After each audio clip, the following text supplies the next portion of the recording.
నేను గత 6 నెలల నుంచి కూడా ఇళ్ల పట్టాలు ఇస్తామని చెప్పి చెప్పడం జరిగింది. ఇళ్ల పట్టాలు ఒంగోలు ఇవ్వటానికి ఆలస్యం కూడా చాలాసార్లు చెప్పాను. నేను పేదవాళ్ళకి ఇళ్ల పట్టాలు ఇస్తేనే ఒంగోలు పోటీ. నేను అసలు ఒంగోలు కాదు, నేను రాజకీయంగా పట్టాలు ఇవ్వలేకపోతే రాజకీయంగా వైదొలుగుదామని కూడా నేను నిశ్చయించుకోవడం జరిగింది. ఎందుకంటే ఇన్ని సంవత్సరాలు మరి ప్రతిసారి నేను ఎమ్మెల్యే ఉన్నప్పుడు చాలా మంది పట్టాలు ఇవ్వడం జరిగింది. అందుకోసమని పేదవాళ్ళు పట్టాలు ఇవ్వలేనప్పుడు నేను ఎందుకు పోటీ చేయాలనేది నా ఉద్దేశం. మరి సీఎం గారు ఫైనల్ గా మనం డబ్బులు కూడా శాంక్షన్ చేసినందుకు కృతజ్ఞతలు చేసుకుంటా ఉన్నా.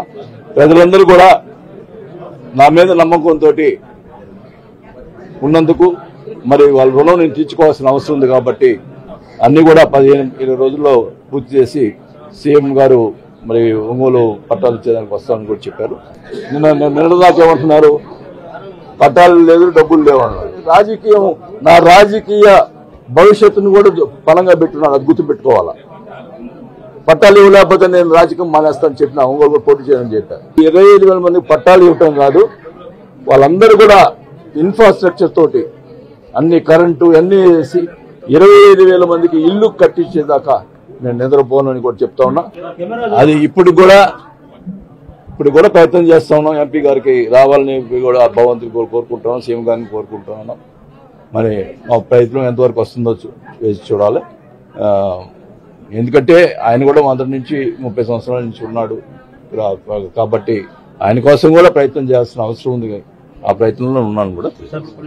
వైపాలనలో ఎవరు సపోర్ట్ చేసినా సపోర్ట్ చేయకపోయినా గెలిపించుకున్న బాధ్యత నాది, నేను గెలిపించుకొని వస్తాను. దాని గురించి మంత్రి కూడా సపోర్ట్ చేస్తాడు, చేయకుండా ఎందుకుంటాడు. పార్టీలో ఉండి చేయరని కూడా నేను మీకు చెప్పాడా చేయడని. నేను ఒకటి చెప్తాను, ఇప్పుడు నేను చెప్పిన వాళ్ళకి టికెట్ ఇవ్వలేదు. ఇప్పుడు నూతలపాడు ఉంది, కొన్నేపు ఉంది. ఇవన్నీ కూడా నేను రాజీనామా చేసి ఎంతసేపు పట్టింది నాకు.